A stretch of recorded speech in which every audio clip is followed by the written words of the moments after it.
Hello everyone. आप सभी का अपने वेदांत क्लासेस की डिजिटल प्लेटफॉर्म पे स्वागत है। आज हम जो स्टार्ट करने वाले हैं, जनरल साइंस पढ़ाने वाली हूँ मैं आप सभी को। और जनरल साइंस को पढ़ने से पहले हम खुद पहले ये जान लें कि जनरल साइंस है क्या।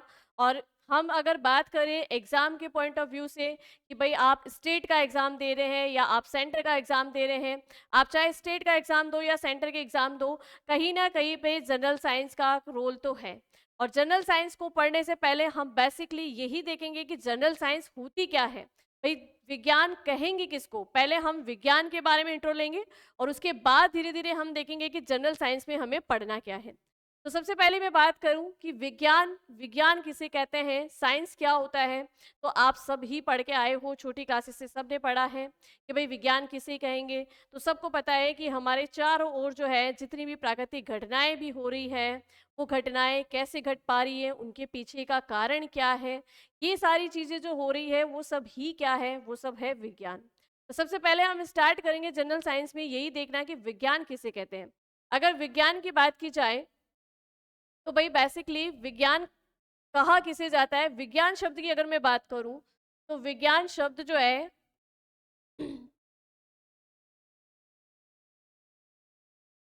हम बात कर रहे हैं कि भाई विज्ञान क्या है। विज्ञान की अगर बात करें तो विज्ञान जो है वो खुद दो शब्दों से मिलकर बना है। इसमें एक शब्द इसका होता है वी, और सभी को पता है कि वी जो है हिंदी का एक उपसर्ग है, और एक ये बना है ज्ञान से। वी की बात करें तो वी का मतलब होता है, वी इस हिंदी उपसर्ग का मतलब होता है विशेष प्रकार का ज्ञान, या हम कह सकते हैं इसका सामान्य अर्थ होता है विशेष। ठीक है, और फिर अगर मैं बात करूं ज्ञान की, तो ज्ञान का आपको सबको पता है कि जो भी हम जितना भी हमारे अराउंडिंग हो रहा है, वो अराउंडिंग जितनी भी सारी घटनाएं हो रही है, वो कैसे घटित हो रही है, उसका कारण क्या है, इस सब तरह की अगर हमें जानकारी प्राप्त होती है तो इसका मतलब हमें जो ये जानकारी मिल रही है वही क्या है, ज्ञान है। तो ज्ञान को हम बेसिकली ज्ञान से ही संबोधित करेंगे। ठीक है, तो विज्ञान क्या हुआ, विशेष प्रकार का ज्ञान। विज्ञान के लिए हम कह सकते हैं कि विज्ञान विशेष प्रकार का विशेष प्रकार का ज्ञान। ठीक है, यानी विज्ञान में हम ऐसे सभी घटनाओं के बारे में जानकारी प्राप्त करते हैं जो हमारे दिनचर्या की अगर हम बात करें कि सुबह से लेकर शाम तक जो हमारे अराउंडिंग घटित होती है वो घटनाएं कैसे हुई। जैसे मैं अगर बात करूं कि भाई एक समय होता है जब सूर्य के बाद सूर्य उगता है, सूर्य उगने के बाद में सूर्य दिन भर रहता है, शाम को अस्त भी होता है, रात होती है, दिन होते हैं। तो ये सब कैसे हो पा रहा है, इन सब के बारे में ही हम जानकारी लेते हैं, और वो जानकारी ही क्या कहलाती है, वो कहलाती है विज्ञान। ठीक है, तो बेसिकली विज्ञान क्या है ये समझ में आया। विज्ञान के लिए हम ये भी लिख सकते हैं कि प्राकृतिक घटनाओं का क्रमबद्ध अध्ययन, प्राकृतिक घटनाओं का क्रमबद्ध अध्ययन, क्रमबद्ध अध्ययन, प्राकृतिक घटनाओं का क्रमबद्ध अध्ययन की हम बात करें तो वही क्या कहलाता है, वो कहलाता है विज्ञान। ठीक है, तो वही विज्ञान समझ में आ गया कि विज्ञान किसे कहते हैं। अब विज्ञान में अगर हम बात करें तो विज्ञान में जो हम पढ़ते हैं, जैसे कि हम बात करें कि भाई जनरल साइंस, अब जनरल साइंस है क्या एक्चुअल में ना। तो बात करें कि विज्ञान में आपको पढ़ना क्या है। अब बेसिकली अगर विज्ञान में बात करें या साइंस में बात करें तो साइंस में मेनली हम दो चीजों को पढ़ते हैं। दो चीजों का क्या, हम दो चीजों का, किन दो चीजों का हम अध्ययन करते हैं। तो जनरल साइंस में या तो हम सजीवों के बारे में कुछ अध्ययन करेंगे या फिर हम निर्जीवों के बारे में कुछ अध्ययन करेंगे। तो यहाँ हम बात करें तो विज्ञान को हमने दो भागों में बांटकर फिर पढ़ना शुरू किया है। यानी जो ये हमें क्रमवत ज्ञान भी मिल रहा है, ये हमें दो तरीकों से मिल रहा है। दो तरीके की हम बात करें, वही जीवों के साथ किस प्रकार की घटनाएं हो रही है ना, उनके बारे में हम अध्ययन कर रहे हैं। जो निर्जीव है, उन निर्जीव चीजों के साथ में किस तरीके की घटना है और उन घटनाओं के पीछे के कारण क्या है, उनका हम अध्ययन कर रहे हैं। तो बेसिकली अगर मैं बात करूं तो साइंस को हम जो है दो भागों में बांट के पढ़ते हैं। साइंस का एक भाग तो कहलाएगा भौतिक विज्ञान, साइंस का एक भाग तो कहलाता है भौतिक विज्ञान, और एक में बात करूं तो एक कहलाएगा जीव विज्ञान, जीव विज्ञान। ठीक है, अगर हम बात करें जीव विज्ञान तो इसे कहा जाता है बायोलॉजी। क्या कहा जाता है, बायोलॉजी। और अगर बात करूं मैं भौतिक विज्ञान की तो इसको कहते हैं फिजिक्स, इसे कहते हैं फिजिक्स। ठीक है, अब एक चीज ध्यान रखिएगा आप, अगर हमें पूछा जाए कि भाई विज्ञान की ऐसी कौन सी शाखा है जिसमें सजीवों का अध्ययन किया जाता है, तो जहाँ सजीवों का अध्ययन किया जाता है, विज्ञान की वो ब्रांच, विज्ञान की वो शाखा क्या कहलाएगी? जीव विज्ञान कहलाएगी।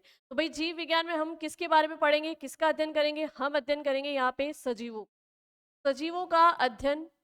सजीवों का अध्ययन विज्ञान की जिस शाखा में होता है वो कहलाती है जीव विज्ञान, जिसे कहते हैं बायोलॉजी। अब बायो में भी मैं अगर बात करूं तो आपको सभी को मालूम है कि बायो में हम दो प्रकार के जीवों का अध्ययन करते हैं। भाई सजीव की हम बात करें तो सजीव हम भी हैं, मतलब जीव जंतु भी सजीव हैं और पेड़ पौधे भी सजीव हैं। तो भाई यहाँ पर अगर हम आगे और बात करें कि आप बायो के अंदर भी क्या क्या पढ़ना है, बायो में अगर हम सबसे पहले बात करें तो अगर आप पेड़ पौधों के बारे में पढ़ते हैं, पेड़ पौधों का अध्ययन करते हैं, का मतलब आप किसके बारे में पढ़ रहे हैं? आप पढ़ रहे हैं बॉटनी के बारे में। किसके बारे में पढ़ रहे हैं? बॉटनी के बारे में। आगे हम बात करें कि अगर आप जीव जंतुओं से संबंधित अध्ययन कर रहे हैं तो इसका मतलब आप किसके बारे में पढ़ रहे हैं? आप पढ़ रहे हैं जूलॉजी के बारे में। और अगर हम बात करें कॉमन रूप से, तो कॉमन रूप से बायो में हम इन दो ही चीज़ों का अध्ययन करते हैं, सजीवों का अध्ययन करते हैं। सजीवों में हम पेड़ पौधों से संबंधित भी पढ़ते हैं और साथ ही साथ में हम जीव जंतुओं से संबंधित भी पढ़ेंगे। ठीक है।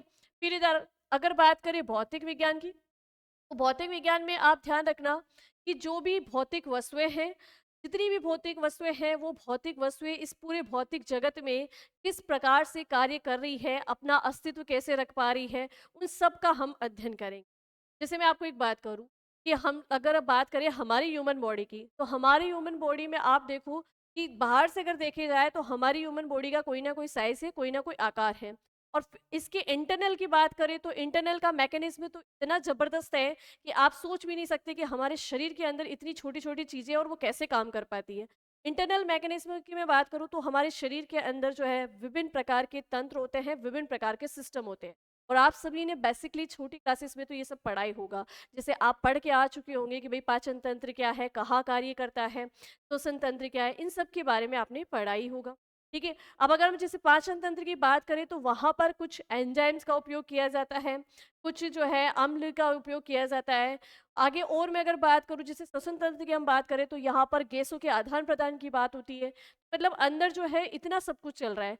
अब आप देखिएगा कि भाई पाचन तंत्र तो हो गए, लेकिन इसके अंदर जो ये रसायन काम में लिए जा रहे हैं, हमें रसायनों का भी अध्ययन करना है। अब ये रसायनों का अध्ययन हम कहाँ करेंगे? तो भाई बात ये है कि अगर मुझ कहा जाए कि भौतिक विज्ञान में आप किन किन चीजों का अध्ययन करते हो, तो देखो भौतिक विज्ञान में जहाँ बात आ जाए रसायन की, जहाँ आप रसायन का अध्ययन करते हैं, रसायनों का अध्ययन करते हैं, वो तो कहलाएगी रसायन विज्ञान। क्या कहलाएगी भाई? रसायन विज्ञान, यानी कि केमिस्ट्री। ठीक है। रसायन विज्ञान केमिस्ट्री में हम जो है रसायनों का अध्ययन करेंगे। और अगर बात करें कि भाई जहाँ पर आप भौतिक वस्तुओं के बारे में अध्ययन करेंगे, भौतिक वस्तु कैसे काम कर रही है, जैसे कि अगर पंखा चल रहा है तो पंखा किस प्रकार से चल पा रहा है, ठीक है, उस पंखे के चलने का कारण क्या है ना, वो सब कुछ अगर आपको पढ़ना है। जैसे विद्युत के बारे में हमें पढ़ना है, आप अगर कोई बल लगा रहे हैं तो फोर्स के बारे में हमें पढ़ना है। तो जहाँ हमें इन भौतिक राशियों के बारे में अध्ययन करना है, तो वहां पर जो हम जाएंगे वो किस में जाएंगे? हम जाएंगे भौतिक विज्ञान में। ठीक है। तो रसायनों का अध्ययन, उसके अलावा हम बात करें तो भौतिक राशियों का अध्ययन, भौतिक राशियों का अध्ययन। अब भौतिक राशियों का अध्ययन विज्ञान की जिस शाखा में किया जाता है उसे कहते हैं फिजिक्स। ठीक है, उसे कहेंगे फिजिक्स। ठीक है। चलिए, तो देखो कि अब आपको ये समझ में आ गया कि साइंस को मेनली हम जो है इन दो भागों में ही बांट के पढ़ते हैं, भौतिक विज्ञान और यहाँ पर बायोलॉजी यानी जीव विज्ञान। जीव विज्ञान में हम सजीवों का अध्ययन करेंगे और भौतिक विज्ञान में हम बात करें तो निर्जीवों का अध्ययन करेंगे। और निर्जीवों में भी आपको पता है कि हमें रसायन के बारे में पढ़ना है और हमें जो है भौतिक वस्तुओं के बारे में अध्ययन करना है। तो यहाँ पर जो है कि एक पढ़ना क्या है जनरल साइंस में, वो सिनेरिया आपको बिल्कुल समझ में आ गया होगा, आपके माइंड में छप गया होगा कि भाई हम जनरल साइंस में क्या क्या पढ़ेंगे। चलिए, अब बात करें कि जो हमारे कम्पिटिटिव एग्जाम है, उस कम्पिटिटिव एग्जाम के सिलेबस में जो ये दैनिक जीवन में विज्ञान, ये जो सिलेबस दिया जाता है, उस सिलेबस के अकॉर्डिंग जो है हम यहाँ पर किन किन सब्जेक्ट को कवर करेंगे। तो अब मैं बात करूं तो हम सबसे पहले पढ़ेंगे बायोलॉजी। क्या पढ़ेंगे भाई? बायोलॉजी। और इस बायोलॉजी में आप सभी को पता है, मैं बता चुकी हूँ कि बायोलॉजी में हमें क्या पढ़ना है। बायोलॉजी में हमें अध्ययन करना है सजीवों का। तो जितने भी चैप्टर बायोलॉजी में होंगे वो सभी सजीव से संबंधित होंगे। जैसे कि मानव का शरीर है तो मानव के शरीर में तंत्र कैसे कार्य करते हैं, तो सभी तंत्रों को पढ़ेंगे। फिर मानव रोग के बारे में पढ़ेंगे, मानव का शरीर बना कहाँ से है, कोशिका के बारे में पढ़ेंगे। तो हम सजीवों का अध्ययन से संबंधित जो भी चैप्टर है वो बायो में पढ़ेंगे। फिर बात करें केमिस्ट्री की, तो केमिस्ट्री में आपको जो है रसायन विज्ञान से संबंधित चैप्टर पढ़ने हैं। पदार्थ, कोई भी पदार्थ है, किस प्रकार से वो पदार्थ बना, उस पदार्थ की संरचना क्या है, उसके मूलभूत कण क्या है, फिर अम्ल क्षार क्या है, धातु अधातु क्या होती है। तो हम सारे जो केमिस्ट्री के चैप्टर होंगे जो दैनिक जीवन में उपयोग के अंदर हमारे को दिए जाते हैं सिलेबस में, वो सारे हम केमिस्ट्री में कवर करेंगे। उसके अलावा हम बात करें तो फिर हम पढ़ेंगे फिजिक्स के टॉपिक। फिजिक्स के टॉपिक्स की बात की भाई, हम विद्युत के बारे में पढ़ेंगे, हम ऊर्जा के बारे में पढ़ेंगे, हम ऊष्मा, ताप, दाब, इन सब के बारे में पढ़ेंगे। बेसिकली आपको जनरल साइंस के अंदर ये 3 सब्जेक्ट ही कवर करने हैं, बायोलॉजी, केमिस्ट्री और फिजिक्स। और बात करी जाए कि अगर आप चाहे सेंट्रल का एग्जाम दो चाहे स्टेट का, तो आपको जो है जनरल साइंस में सबसे पहले इनका बेसिक ही मजबूत होना चाहिए। अगर बेसिक मजबूत है तो फिर आपके लिए ये तीनों सब्जेक्ट जो है वो बहुत आसान है। तो चलिए स्टार्ट करते हैं। आज हम हमारी इस पहली क्लास से बायोलॉजी को स्टार्ट करने वाले हैं। और बायोलॉजी का बेसिक इंट्रो क्या है वो मैंने पहले आपको बहुत अच्छे से समझा दिया है। तो अब हम बायो पढ़ते हैं। अब बायो में देखो कि बात करी थी हमने कि हम अध्ययन करेंगे सजीवों का। तो भाई सजीव कैसे बने, सबसे पहली चीज, सबसे पहला क्वेश्चन यही माइंड में आना चाहिए कि सजीव की उत्पत्ति कैसे हुई, सजीव कैसे बना, या सजीव का जो पूरा शरीर है वो कैसे, किस से बना हुआ है, कौन है जो सजीव शरीर के अंदर काम कर रही है और पूरे शरीर को कार्य करवा रही है। तो अगर हम बात करें जैसे हमारी खुद की बॉडी की बात कर ले, तो हमारी बॉडी भी कहीं ना कहीं से बनना तो शुरू हुई। और जहाँ से उस छोटी इकाई, वो सबसे छोटी इकाई जहाँ से हमारा शरीर बनना शुरू हुआ है, या किसी भी सजीव की बात कर लो, किसी भी जीवों की बात कर लो, किन्हीं भी जीवों की वो सबसे छोटी इकाई जिनका शरीर बना है, वो छोटी इकाई होती है कोशिका। क्या होती है? कोशिका। तो आपको माइंड में समझ में तो आ ही गया होगा कि हम कहाँ से क्या पढ़ना शुरू करने वाले हैं। तो बात करने वाले हैं हम कोशिका से। अब कोशिका है जो कैसे किसी भी सजीव की जो है सबसे छोटी इकाई है, कैसे वो शरीर जो है उसका पूरा शरीर वो कोशिका बनाती है और कैसे किस तरीके से काम करवाती है वो हमें देख। तो पहले एक चीज कि अगर मैं बात करूं कि एक जीव के शरीर की, तो जीव के शरीर की बात की जाए, जीव का शरीर, अगर जीव का शरीर यानी जीव के शरीर की बात की जाए या शरीर की संरचना की बात की जाए, कि सबसे छोटी इकाई होती है कोशिका। क्या होती है भाई? कोशिका। जैसे अगर एक बात की जाए आपसे कि भाई कोई भी दीवार है, उस दीवार को जब बनाना शुरू किया गया होगा तो उस दीवार को बनाने के लिए सबसे पहले एक ईंट की जरूरत पड़ी होगी। एक ईंट हुई, फिर उसके पास में आपने एक एक छोटी छोटी ईंटें और लगाई, ऐसे कर करके आपने उस दीवार को खड़ा किया है ना। उस दीवार को बनाने के लिए सबसे जो उसकी मूलभूत इकाई है कि भाई वो ईंट, अगर वो ईंट नहीं होती तो दीवार कैसे बनती है ना। तो वही चीज हमारे लिए है कि हमारे शरीर का वो सबसे छोटा सा छोटा पार्ट जहां से जो है मानव शरीर बनना शुरू हुआ है। ठीक है, तो सबसे छोटी इकाई की हम बात करें तो सबसे छोटी इकाई होती है कोशिका। कोशिका या जिसे हम कहते हैं सेल। जब ये कोशिकाएं, एक से अधिक कोशिकाएं आपस में जुड़ जाती हैं, तो इनके आपस में जुड़ने से जिसका निर्माण होता है वो होता है अंग। भाई इनके आपस में जुड़ने से जो बनता है वो बनता है उत्तक। सॉरी है ना, क्या बनता है? उत्तक। उत्तक यानी टिश्यू। ठीक है, हम उत्तक या टिश्यू के लिए कह सकते हैं कि एक ऐसे कोशिकाओं का समूह जो कार्य में भी समान होगी और संरचना में भी समान होगी। मतलब ऐसी कोशिकाएं जिनकी संरचना समान है, कार्य समान है, वो सभी मिलकर एक ग्रुप बना लेती है। या हम कह सकते हैं कि ग्रुप ऑफ सेल, कोशिकाओं का समूह, वो क्या कहलाता है? वो कहलाता है उत्तक। क्या कहलाता है? उत्तक या टिश्यू। फिर आगे बात करें, ये उत्तक भी क्या होते हैं? आपस में जुड़ते हैं। ये उत्तक भी एक ग्रुप बनाते हैं, उत्तक भी एक समूह बनाते हैं। तो जहां बात आ जाए कि ग्रुप ऑफ टिश्यू या उत्तकों का समूह क्या कहलाएगा, तो ग्रुप ऑफ टिश्यू या उत्तकों का समूह कहलाएगा अंग, से कहेंगे ऑर्गन। ठीक है, चलिए अब अंगों का निर्माण हो गया। अब अंग बन गए हैं तो अंग भी जो है, अब ऐसे अंग जो किसी एक पर्टिकुलर कार्य को करने के लिए, यानी कोई भी एक जैसा कार्य यानी एक समान कार्य को करने के लिए कुछ अंग जो है आपस में समूह बना लेते हैं। जैसे मैं अगर बात करूं कि भोजन के पाचन की क्रिया, भोजन के पाचन की क्रिया का काम करने के लिए 3-4 अंग आपस में मिल जाएंगे और इस काम को जो है डेली करेंगे, पर्टिकुलरली करेंगे ना। तो पाचन तंत्र में जब हम पढ़ेंगे मानव शरीर के तंत्र, तो वहां देखेंगे कि पाचन तंत्र में कौन कौन से अंग काम में आते हैं। जैसे अगर मैं बात करूँ कि पाचन तंत्र जो है, आमाशय, आमाशय यानी स्टोमच, पेट, पेट से उसमें दांतों का भी रोल है, ग्रसनी यानी फूड पाइप का भी रोल है, हमारी छोटी आंत, बड़ी आंत यानी स्मॉल इंटेस्टाइन, इन सब का रोल है। तो ये जो 3-4 अंग है ये पर्टिकुलरली मिलकर एक समूह बनाते हैं। और एक समूह बनाते हैं, इन सब का एक ही काम होता है भोजन के पाचन की क्रिया को सरल बनाना या सहायक बनाना। ठीक है, तो जब अंग भी समूह बना लेंगे तो फिर किनका निर्माण होगा? तो देखो भाई, छोटे-छोटे अंग मिलकर जो है, अंगों का जो ये समूह है, वो फिर बनाएगा तंत्र। क्या बनाएगा? अंग तंत्र। ठीक है, अंग तंत्र, या जिसे हम कहेंगे ऑर्गन सिस्टम। ठीक है, ऑर्गन सिस्टम या अंग तंत्र।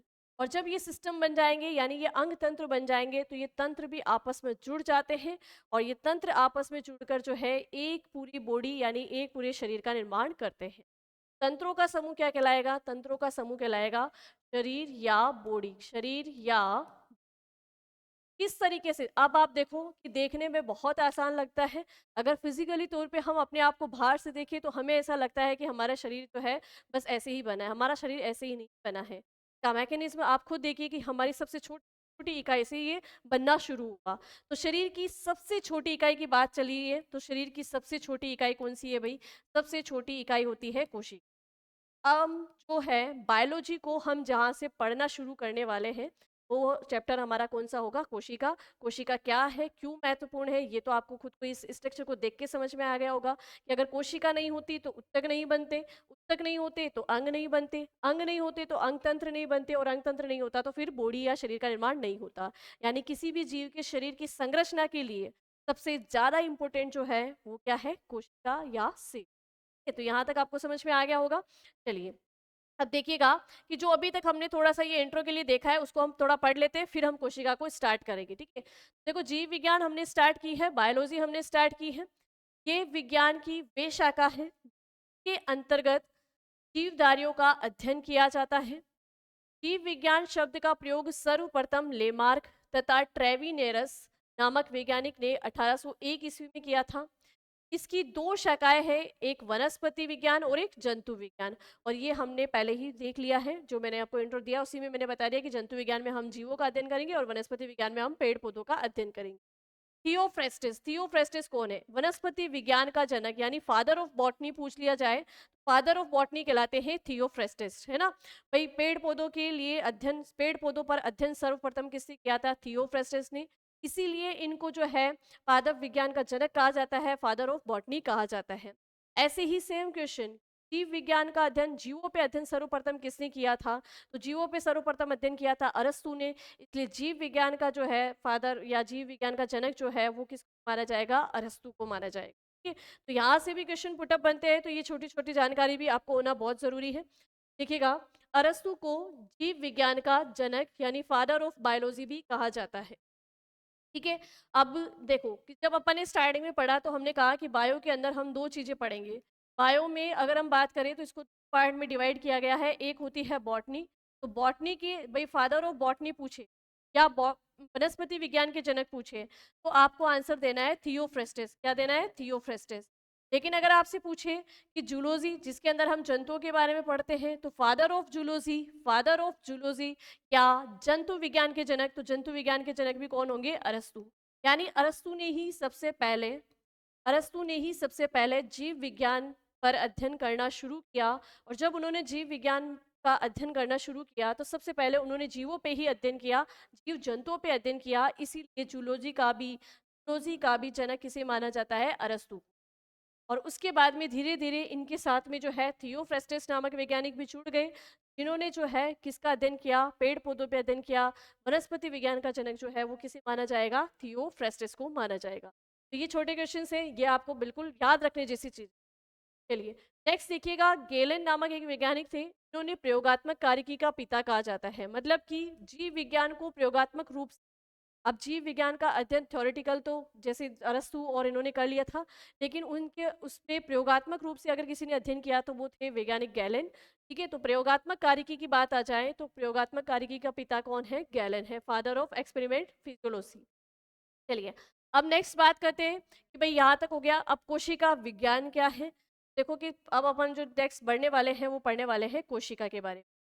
हमारा सबसे पहला चैप्टर स्टार्ट होने वाला है कोशिका। कोशिका या सेल किसे कहते हैं? पहली चीज, कोशिका ये सेल, आप सबको अभी जब हमने क्लास के स्टार्टिंग में ही बात की, किसी भी जीव का जो शरीर है वो कोशिका से ही बनना शुरू होता है। यानी कि हम कह सकते हैं किसी भी जीव के शरीर की सबसे सबसे छोटी इकाई जो होती है वो होती है कोशिका। और बिना इसके जो है जीव का शरीर नहीं बन सकता। अगर मान लीजिए कोशिका नहीं है तो जीव का शरीर नहीं बन पाएगा।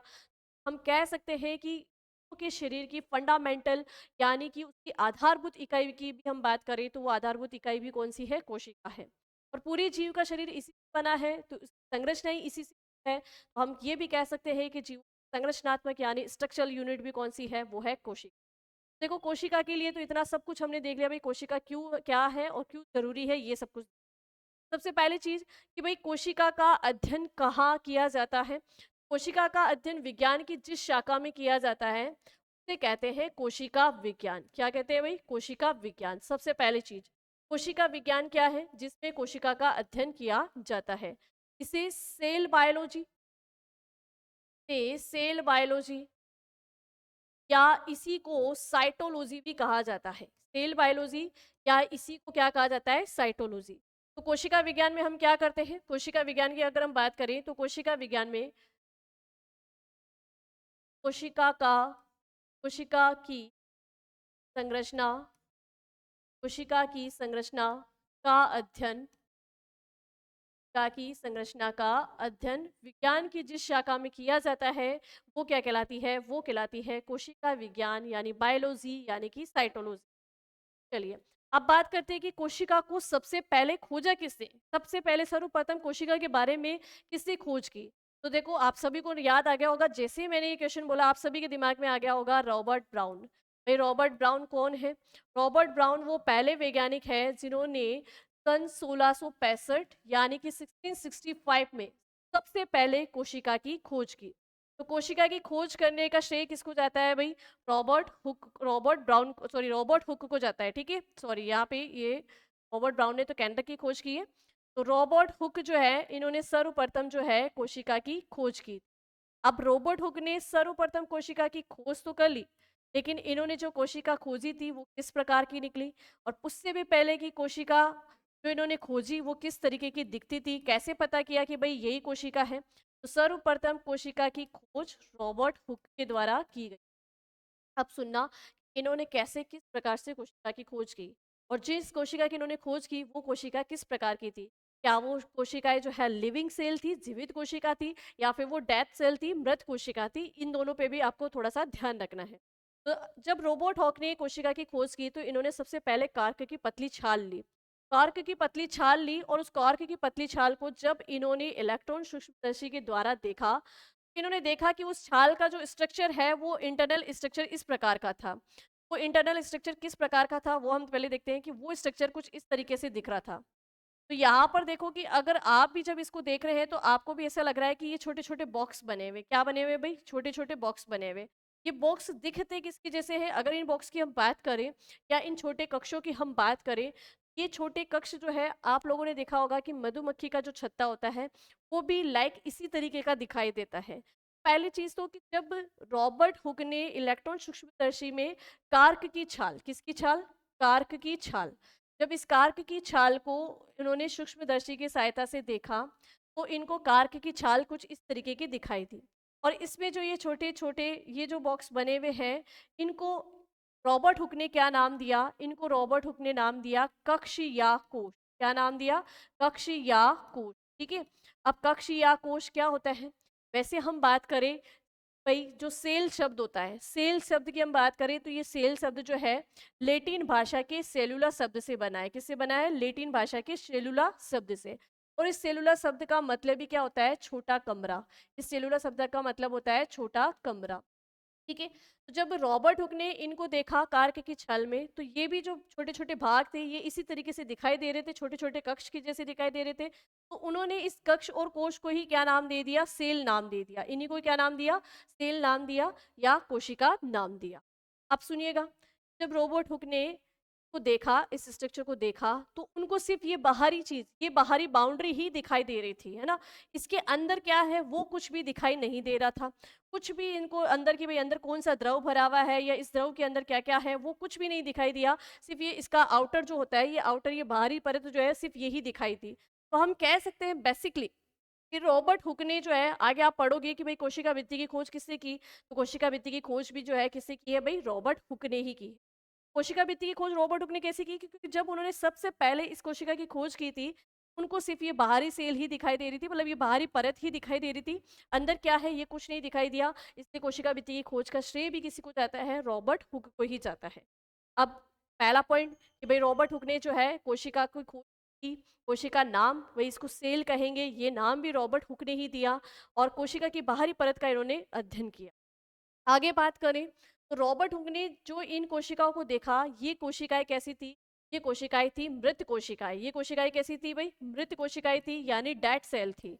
अच्छा, कि जब कोशिका की खोज हुई तो सबसे पहले जो कोशिका खोजी गई वो डेड सेल निकली, मृत कोशिका निकली। तो फिर जीवित कोशिका की खोज किससे की? लिविंग सेल को किसने ढूंढा?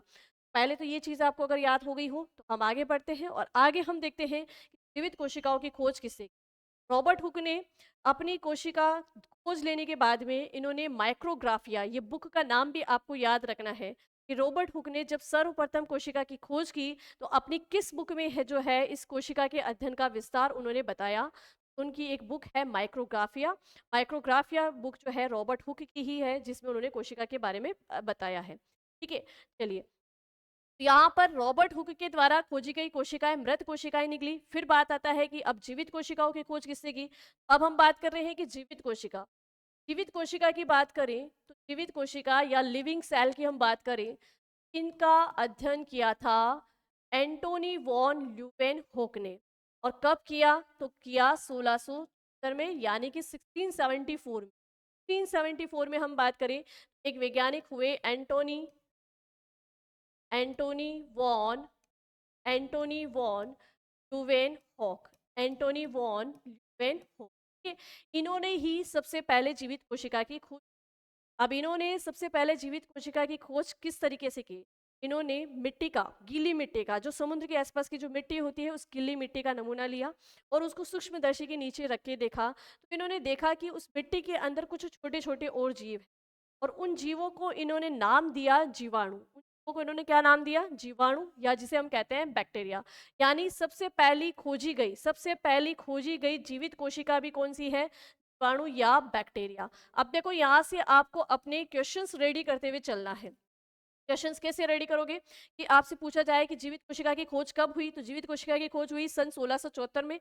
जीवित कोशिका की खोज सर्वप्रथम किसने की थी? एंटोनी वॉन ल्यूवेनहॉक ने की थी। और एंटोनी वॉन ल्यूवेनहॉक के द्वारा खोजी गई सबसे पहली जो है जीवित कोशिका कौन सी है? तो सबसे पहली जीवित कोशिका कौन सी है? जीवाणु और बैक्टीरिया।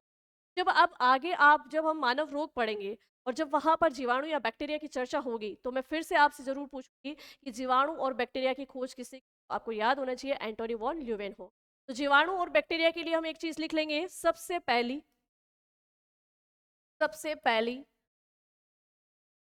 खोजी गई सबसे पहली खोजी गई जीवाणु सबसे पहले खोजी गई जीवित कोशिका।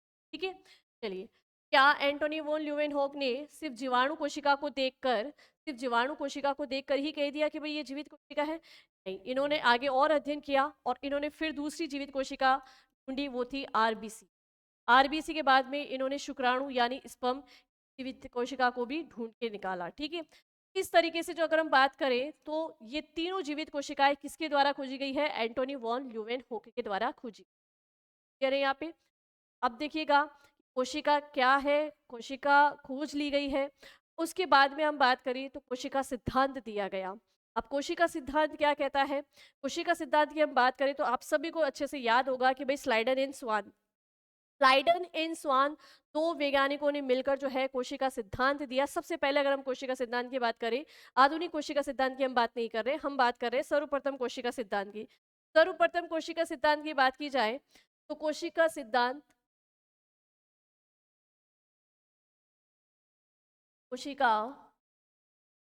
यानी सेल थ्योरी,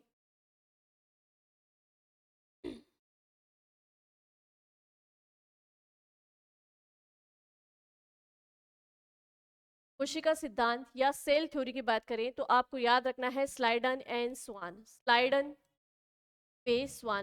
वे स्वान दो वैज्ञानिकों ने जो है कोशिका सिद्धांत प्रस्तुत किया। अब इस कोशिका सिद्धांत में स्लाइडन एंड स्वान के द्वारा क्या कहा गया?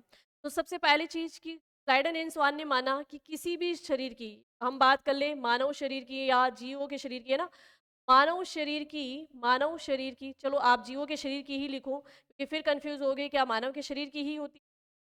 जीव के शरीर की, जीव के शरीर की, जीव के शरीर की सबसे छोटी इकाई, जीव के शरीर की सबसे छोटी इकाई क्या होती है? सबसे छोटी इकाई होती है कोशिका। और अगर कोशिका नहीं है तो जीव की संरचना नहीं है। और हम बात करें कि जीव के शरीर या जीव का शरीर किस प्रकार से कार्य कर पा रहा है, उसके सारे कार्य जो करती है या जो करवाती है वो कौन है? वो है कोशिका। एक तरीके से किसी भी जीव की संरचनात्मक इकाई भी कोशिका है। और हम बात करें तो किसी भी जीव की क्रियात्मक, यानी कि हम कह सकते हैं फंक्शनल यूनिट भी कौन सी है? कोशिका है। तो जीवों की एक कोशिका जो है, कोशिका, कोशिका जीवों के शरीर की, कोशिका जीवों के शरीर की, कोशिका जीवों के शरीर की संरचनात्मक, संरचनात्मक यानी स्ट्रक्चर, संरचनात्मक यानी स्ट्रक्चर, वे क्रियात्मक यानी फंक्शनल, क्रियात्मक यानी फंक्शनल इकाई, इकाई होती है। ठीक है, तो ये दो स्टेटमेंट जो है वो किसके द्वारा दिए गए थे? स्लाइडर एंड स्वान के कोशिका सिद्धांत के अनुसार, कि जीव के शरीर की सबसे छोटी इकाई कोशिका होती है और कोशिका जीवों के शरीर की संरचनात्मक व क्रियात्मक इकाई होती है। तो यहाँ पर जब स्लाइडर एंड स्वान ने कोशिका के बारे में ये दो कथन बताए, तो यहाँ पर कुछ अपवाद भी निकल के आए। कुछ अपवाद की अगर हम बात करें, एक्सेप्शन की हम बात करें, तो अपवाद, अपवाद की हम बात करें, एक्सेप्शन की हम बात करें, तो जैसे कि वायरस, वायरस यानी विषाणु, वायरस या विषाणु की हम बात करें तो वायरस या विषाणु का जो शरीर है वो एक तरीके से हम कह सकते हैं कि कोशिका से नहीं बना है। इसे ऐसा क्यों कहा जाता है?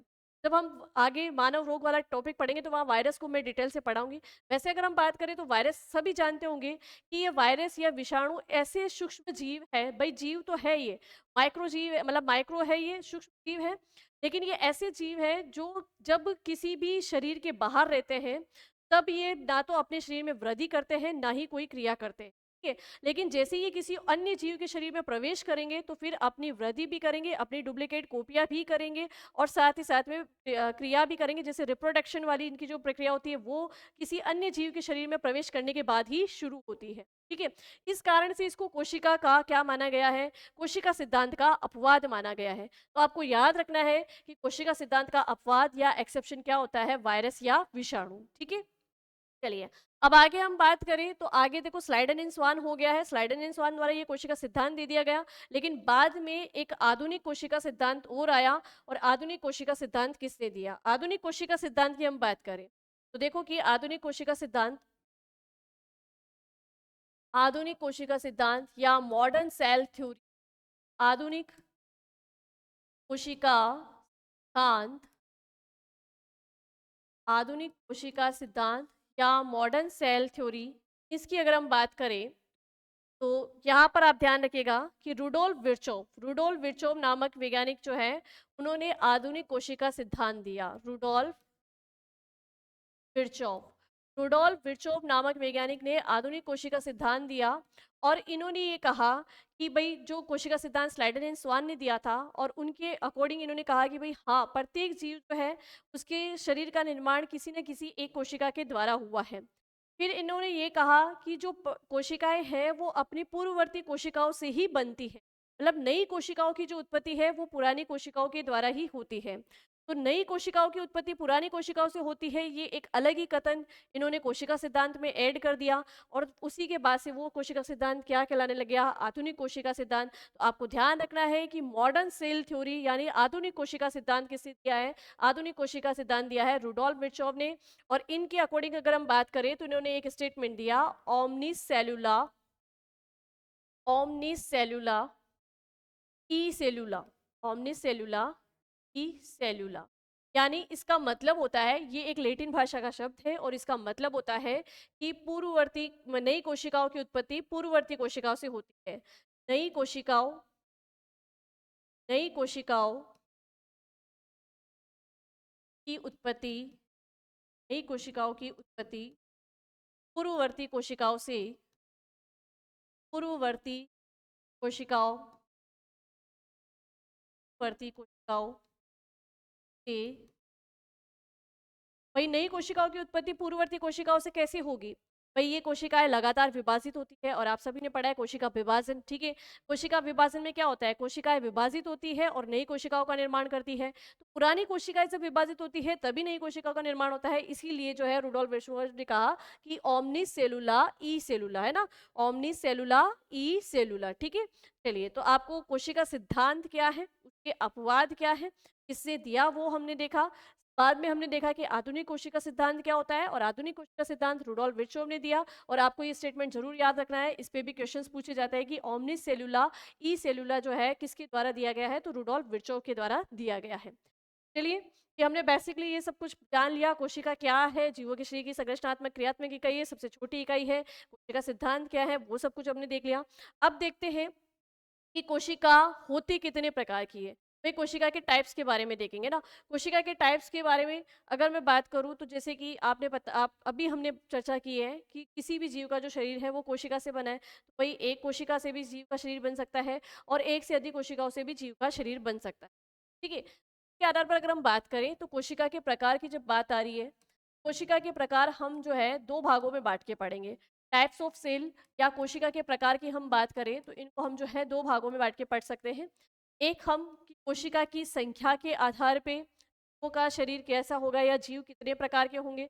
तो सबसे पहले हम देखें कि संख्या के आधार पे, सबसे पहले अगर हम बात करें संख्या के आधार पर, संख्या के आधार पे किसी भी जीव का शरीर जो है या तो वो एक कोशिकीय हो सकता है, एक कोशिकीय की बात करें तो यानी यूनिसेल्युलर हो सकता है, ठीक है, एक कोशिकीय।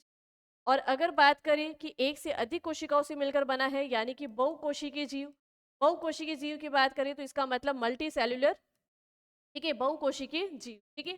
चलिए, तो देखो नाम से पता चल रहा है कि भाई एक कोशिका से अगर किसी जीव का शरीर बना है तो वो एक कोशिकीय जीव आएंगे, और यदि कोई जीव है जिसका शरीर एक से अधिक कोशिकाओं से मिलकर बना है तो वो बहुकोशिकीय जीव कहलाएंगे। इस तरीके से हम कह सकते हैं कि कोशिका की संख्या के आधार पर जैसे यूनिसेल्युलर या मल्टी सेल्युलर हो सकती है। अब यूनिसेल्युलर की बात करें तो यूनिसेल्युलर में जैसे आपने एग्जाम्पल अमीबा, अमीबा का शरीर एक कोशिका से मिलकर बना है। पैरामीशियम, पैरामीशियम का शरीर भी एक कोशिका से मिलकर बना है। तो कहने का मतलब कि अगर हम बात करें इनके शरीर के जितने भी कार्य हैं वो सारे कार्य केवल इस एक कोशिका के द्वारा ही संपन्न होते हैं, जिस एक कोशिका से इनका निर्माण होता है।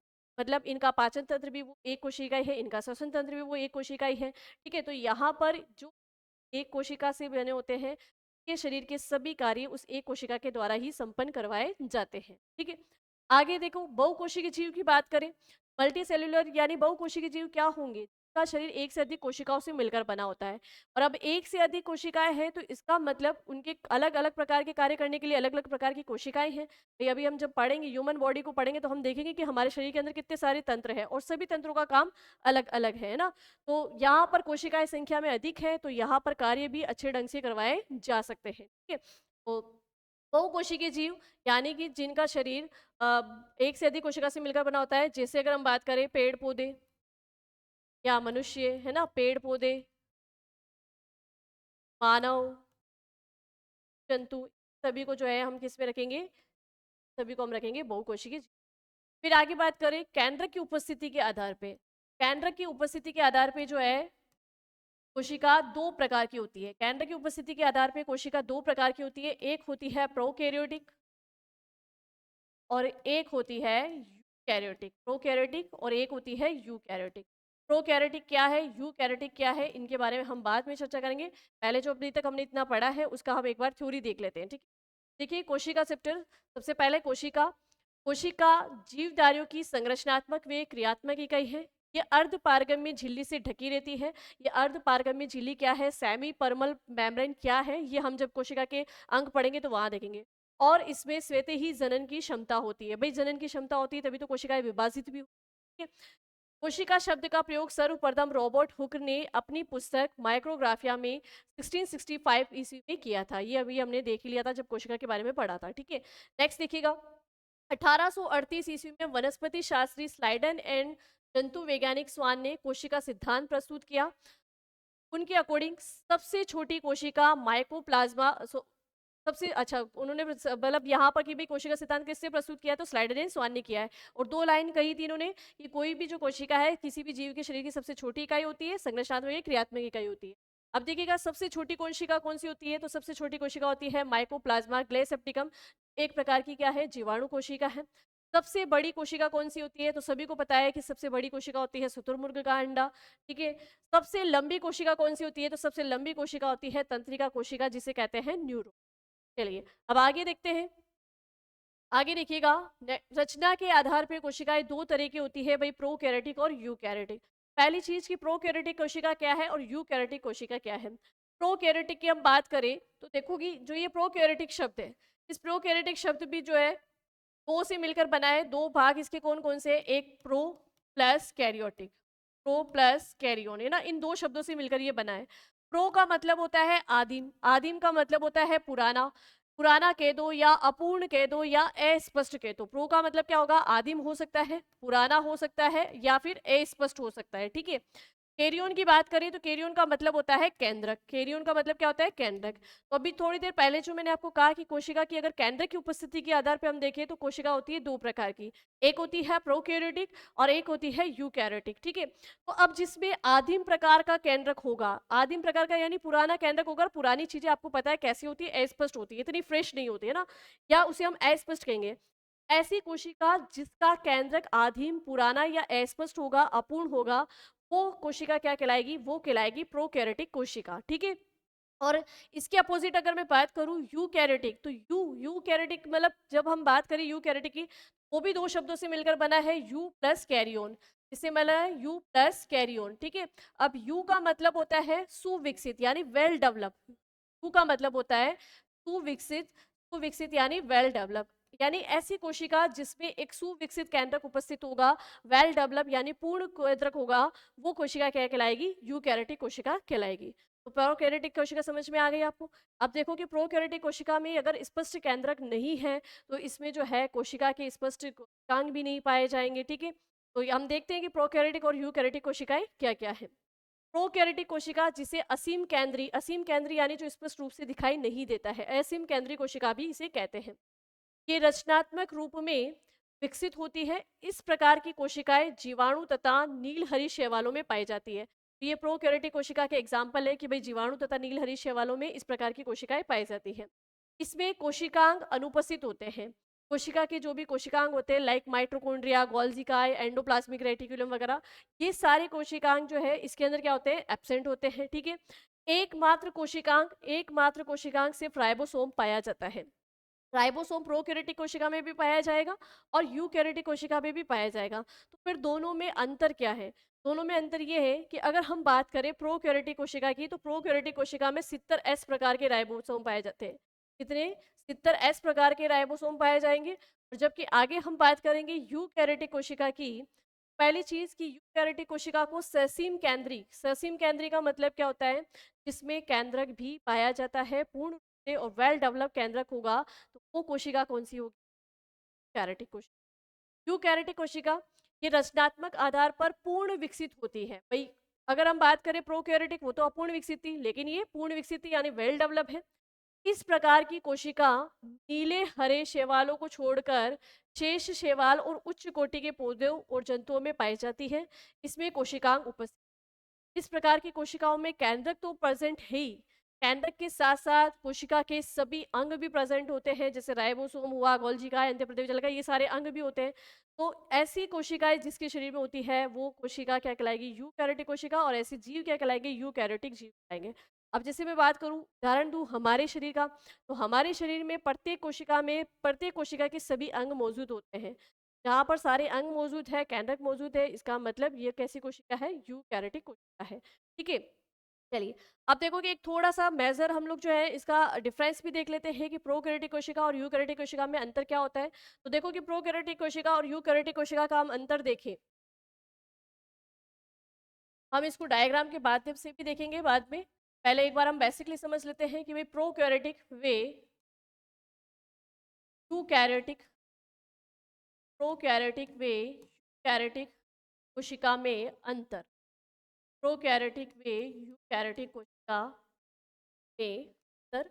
अगर अंतर की बात करें तो सबसे पहली चीज आपको पता है, प्रोकैरियोटिक कोशिका की अगर हम बात करें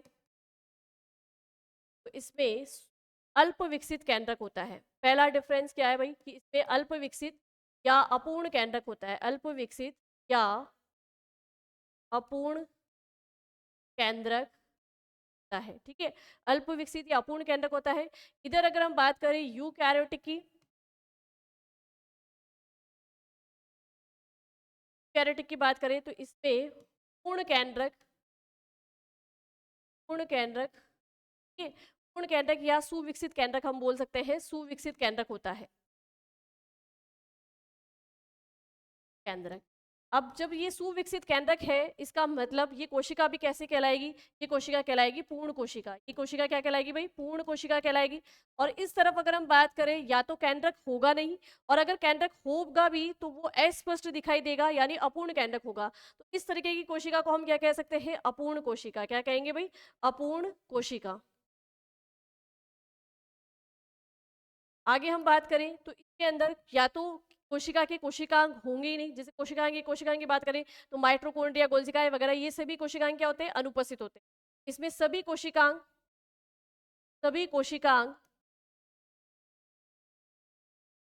अनुपस्थित होते हैं, सभी कोशिकांग उपस्थित होते हैं। इधर बात करें तो यहाँ पर सभी कोशिकांग उपस्थित होते हैं, सभी कोशिकांग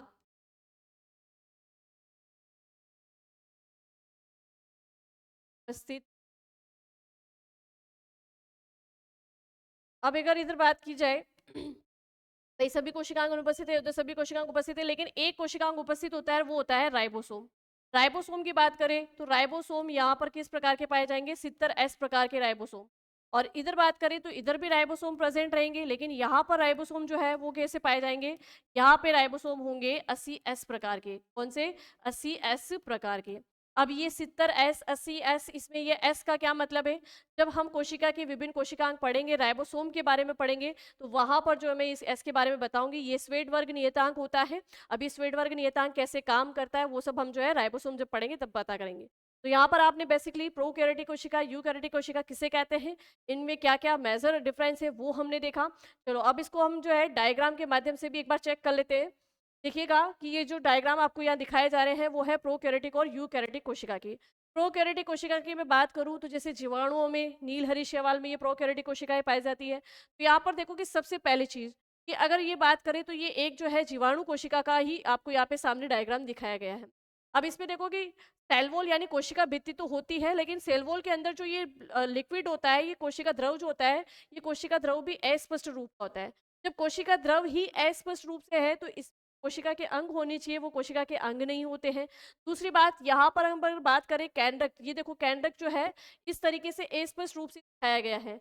या तो ये केंद्रक विकसित नहीं होगा, और अगर जब ये विकसित भी होगा तो ये पूर्ण रूप से विकसित नहीं होगा। आप इसको ऐसे समझ सकते हो कि भाई ये जो केंद्रक है, इस केंद्रक की ये केंद्रक झिल्ली भी पूर्ण रूप से नहीं बनेगी। तो ये केंद्रक जो है, इसकी केंद्रक झिल्ली पूर्ण विकसित नहीं है, तो यहाँ से द्रव बाहर निकल के किस में मिल जाता है, कोशिका द्रव्य में। इस कारण से इस कोशिका को हम जो है पूर्ण विकसित कोशिका नहीं कह सकते, ठीक है। इधर देखिए, अगर इसकी बात करें यूकैरियोटिक कोशिका की, जैसे कि हमारे शरीर की कोशिका को ले लो, हमारे शरीर की कोशिका है वो क्या होती है, यूकैरियोटिक कोशिका। अब इस यूकैरियोटिक कोशिका में सबसे बीच में यहाँ पे देखिए न्यूक्लियस, इस केंद्रक को दिखाया गया है, और ये केंद्रक जो है पूर्ण रूप से आपको स्पष्ट रूप से दिखाई दे रहा है, यानी कि ये जो है केंद्रक पूर्ण रूप से विकसित है। आगे बात करें, इसमें माइटोकॉन्ड्रिया यानी कोशिका का ये अंग भी प्रेजेंट है। इधर बात करें गोल्जिकाई, तो गोल्जिकाई की ये प्रेजेंट है। साथ ही साथ में देखो कि इस कोशिका की जो सबसे आंतरिक झिल्ली होती है, जिसे कहते हैं सेल मेम्ब्रेन यानी कोशिका झिल्ली, ये कोशिका झिल्ली भी स्पष्ट रूप से हमें दिखाई दे रही है। और आगे बात करें इस केंद्रक की, तो केंद्रक की केंद्रक झिल्ली भी दिखाई दे रही है। इसका मतलब इस कोशिका में सभी अंग और कोशिका के सभी अवयव जो है पूर्ण रूप से विकसित है। जिसमें कोशिका में कोशिका के स्वयं के सारे अंग पूर्ण रूप से विकसित है, वो तो क्या कहलाएगी, यूकैरियोटिक कोशिका। और अगर इधर बात करें प्रोकैरियोटिक कोशिका की, तो इसमें केंद्रक, उसके अवयव या कोशिका के संपूर्ण अवयव अस्पष्ट रूप से होते हैं, इसलिए इसको कहते हैं प्रोकैरियोटिक कोशिका। तो यहाँ पर आपको प्रोकैरियोटिक और यूकैरियोटिक कोशिका में क्या अंतर है ये भी बहुत अच्छे से समझ में आ गया होगा। चलिए कि आज जो है हमने स्टार्ट किया था, सबसे पहले हमने जनरल साइंस का इंट्रो लिया कि जनरल साइंस क्या है। उसके बाद में उसकी ब्रांचेस का हमने इंट्रो लिया कि भाई बॉटनी क्या मतलब बायोलॉजी क्या है, फिजिक्स क्या है, कहाँ हम सजीवों का अध्ययन करेंगे, कहाँ हम निर्जीवों का अध्ययन करेंगे, उन सब के बारे में हमने देखा। और फिर धीरे धीरे करते हुए हमने बायोलॉजी स्टार्ट की, और बायोलॉजी में हमने हमारा पहला चैप्टर स्टार्ट किया, कोशिका। कोशिका क्या है, कैसे इसकी खोज हुई, जीवित कोशिका की खोज किसने की, एंटोनी वॉन ल्यूवेनहोक ने, मृत कोशिकाओं की खोज किसने की, रॉबर्ट हुक ने, इन सब के बारे में पढ़ा। साथ में हम आगे बढ़े तो हमने देखा कोशिका सिद्धांत क्या होता है, आधुनिक कोशिका सिद्धांत क्या होता है, और फिर बेसिकली हमने देखा कि कोशिका कितने प्रकार की होती है। ये सब कुछ हमने आज की क्लास में देखा है। नेक्स्ट क्लास में हम देखेंगे कि कोशिका के स्ट्रक्चर यानी सेल स्ट्रक्चर को हम देखेंगे, कोशिका की संरचना को हम देखेंगे, और धीरे-धीरे हम पढ़ेंगे कि कोशिका में कौन-कौन से अंग होते हैं। इसी तरीके से बस पढ़ते रहिए और बढ़ते रहिए, अपनी तैयारी को मजबूत करते रहिए वेदांत क्लासेस के साथ में। मिलते हैं नेक्स्ट क्लास में। Thank you.